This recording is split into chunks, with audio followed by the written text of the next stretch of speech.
Alrighty, guys, welcome back. Earlier, we were discussing Justin Fields being traded to the Steelers, and then we touched a little bit on Kenny Pickett. And now we're going to be diving into the college football playoffs expansion and revenue sharing. I already knew that something. I can't.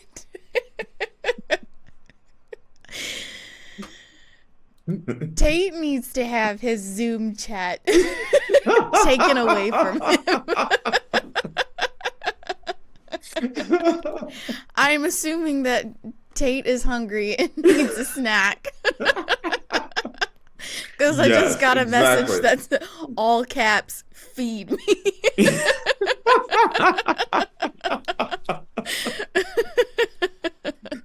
Gosh. Anyway. Sorry about that.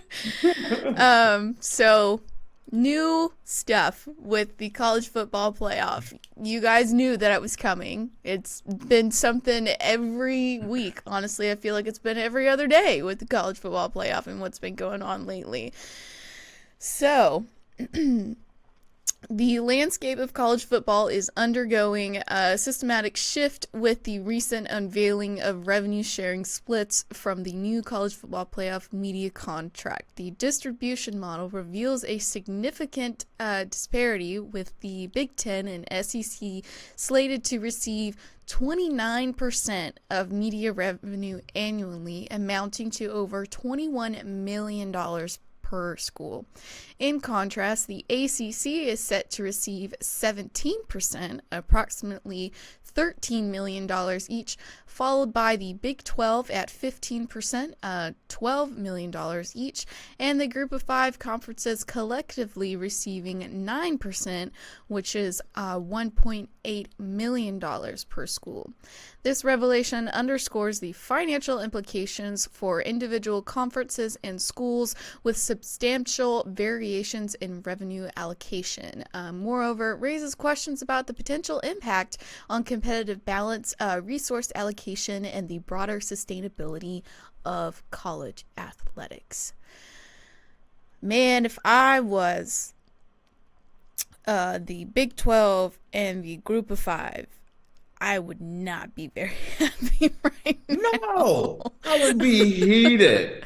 I mean, the ACC, I'm sure, is a little upset as well, but I don't feel like they have enough room to talk because they're getting more money than the Big 12 and the Group of Five. So, okay, I don't know if you've ever seen the movie Friday with Ice Cube and all that. Probably not in your wheelhouse. I've heard about it, but I have not seen it. No, But I feel like the Big Ten and the SEC is like Debo riding on that bike, and you hear the wheels squeaking, you hear the music dun dun dun dun, and it's kind of like, what you got on my money? What do you got on my? You know what I mean? Because they took it all. They sure did. It was like, sorry, punk, give me that chain. They took everything. Yeah. $21 million per school. How many schools are in these two conferences? Let's see. The Big Ten has 18, and I think the SEC has 16. So they took all the money. Jeez, please. It works out to almost 60% of all the money goes to the SEC and the Big Ten. About 30% each, almost. Yeah. That doesn't matter. The way this is set up, let's say the Big Ten and the ACC's like, nope, we're not playing football this year. They got guaranteed. It doesn't matter if none of their teams made the playoffs. Let's say it was a really bad year for both of them, and only the Big 12, only the SEC and the Big Ten champion got in. Let's say the ACC and the Big 12 are killing it this year. Get down to the Final Four, you got two ACC teams and two Big 12 teams, and the championship, it's a Big 12 championship. No one cares. 60% of that money still goes to those two conferences. Yeah. What people don't realize is, okay, this is a flat guarantee. $21 million per school for all Big Ten and SEC schools. $13 million for all ACC schools. $12 million for all Big 12 schools. And 1.8 million is divided up among the group of five, which is way more than everyone else. There's one caveat for this. That 9%, that's the Notre Dame gets. Yeah, I was about to ask about Notre Dame. Okay, Notre Dame, let's say Notre Dame doesn't have a good season, then they get part of that group of five money. But if Notre Dame makes the playoff, they're guaranteed they get more money. So the least amount of money they would get is what the Big 12, that's the least amount they can get. So they're the only one with a special stipulation. I don't like this. Can't do anything about it. This thing is signed, sealed, and delivered. But do you notice there's something that if you listen to Faith, if you listen to me, we haven't said? There's no like, hey, you get this much money for making it, which I think they should have done. You get so much for winning your first round game. You get so much money for winning your second round game. You get so much for making it to the championship game. And you get so much for winning the championship. That's not there because there is no extra money. It is divided up before any game is ever played.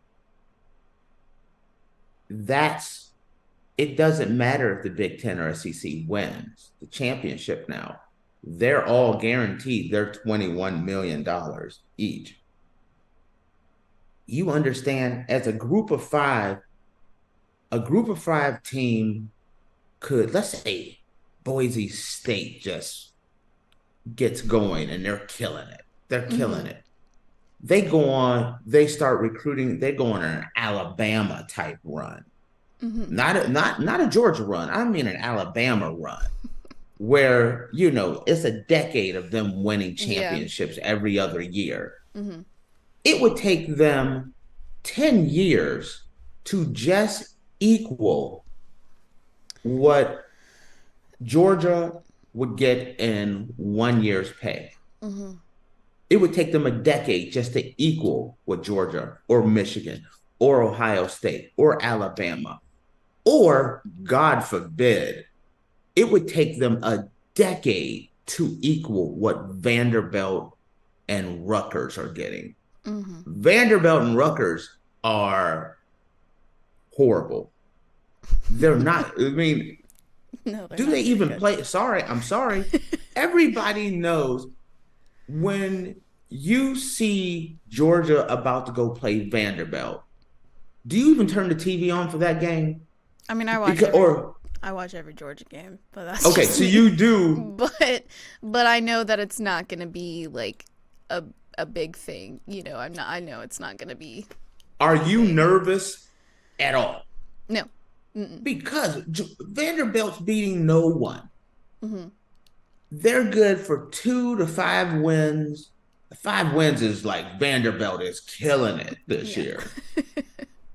But they're going to make $21 million a year.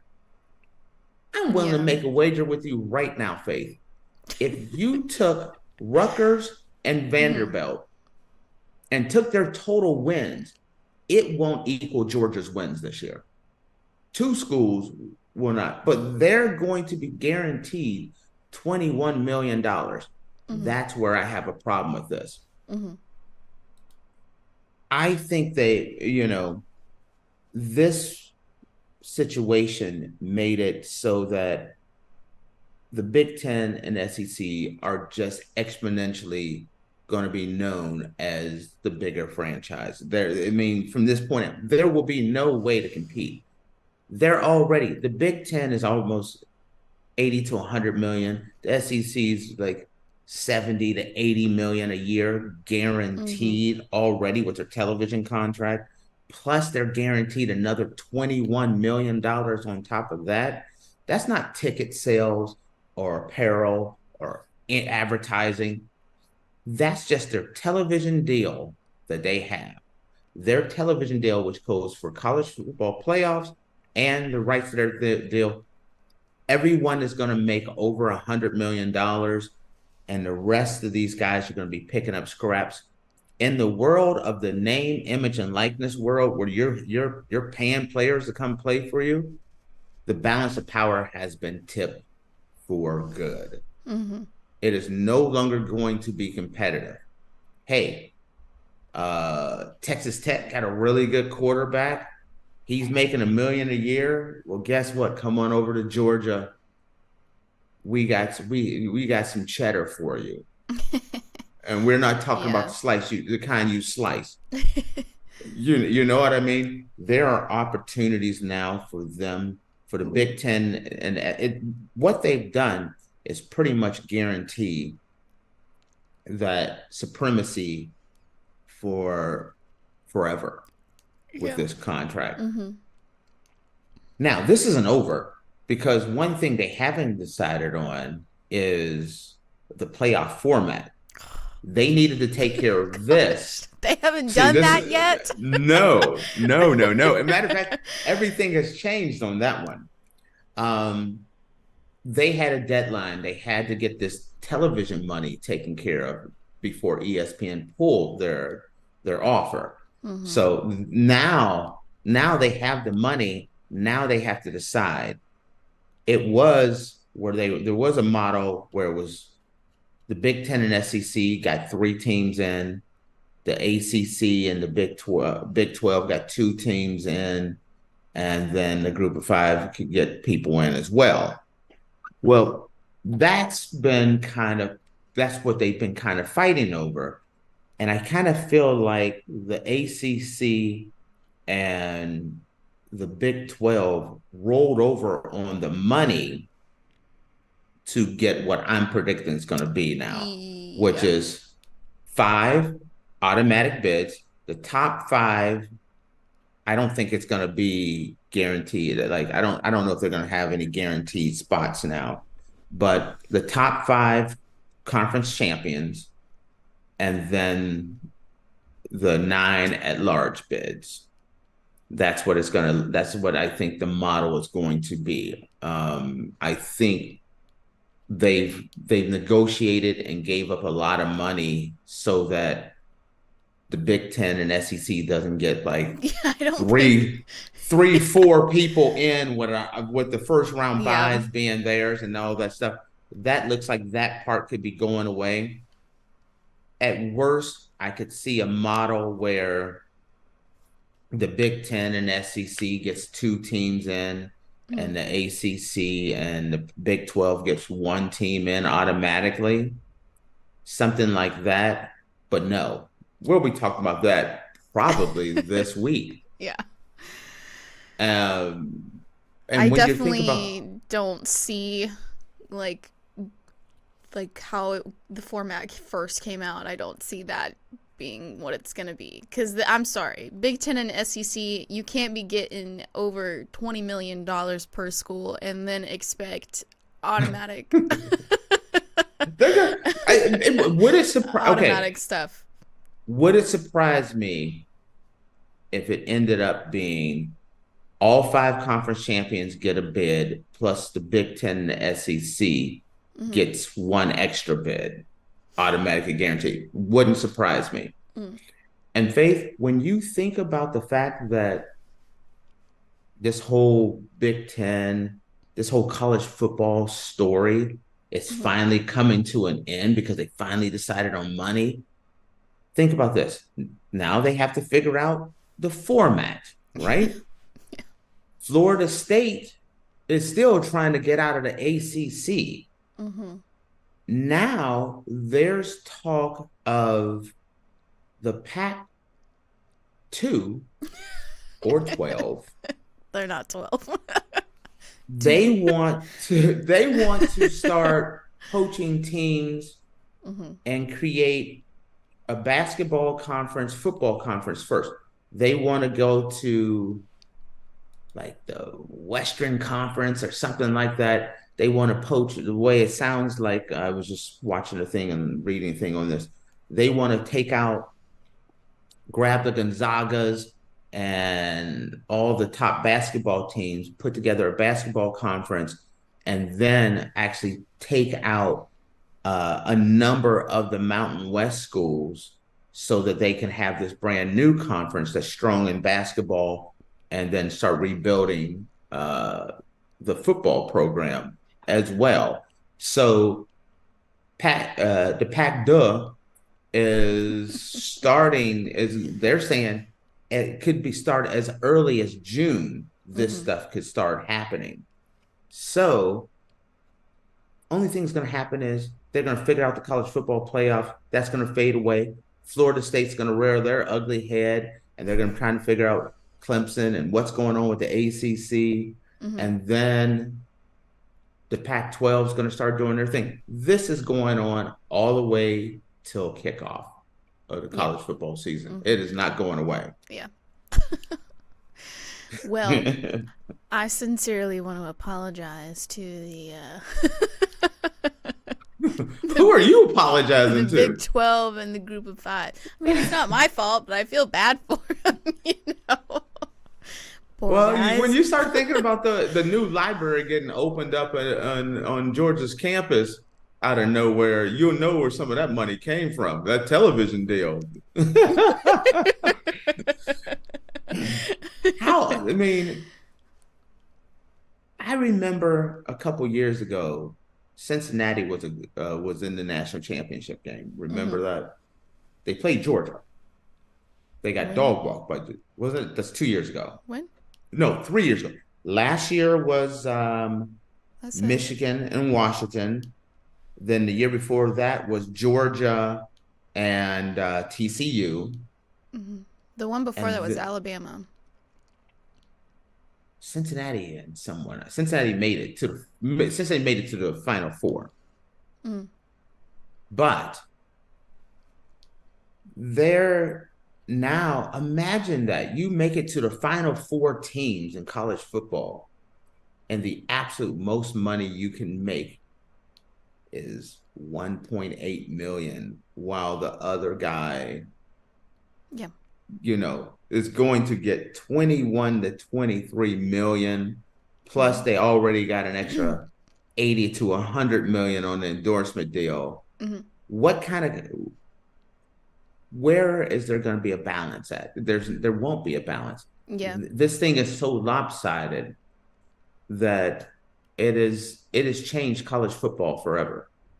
Well, let me This tell you deal something. here. My tuition better go down the amount of money that Georgia's getting. Do you think that's gonna happen? They got 100. We're not talking anything else. Just television contracts. They're 110 million dollars. Yeah, I shouldn't be charged as much as I'm being charged for right now.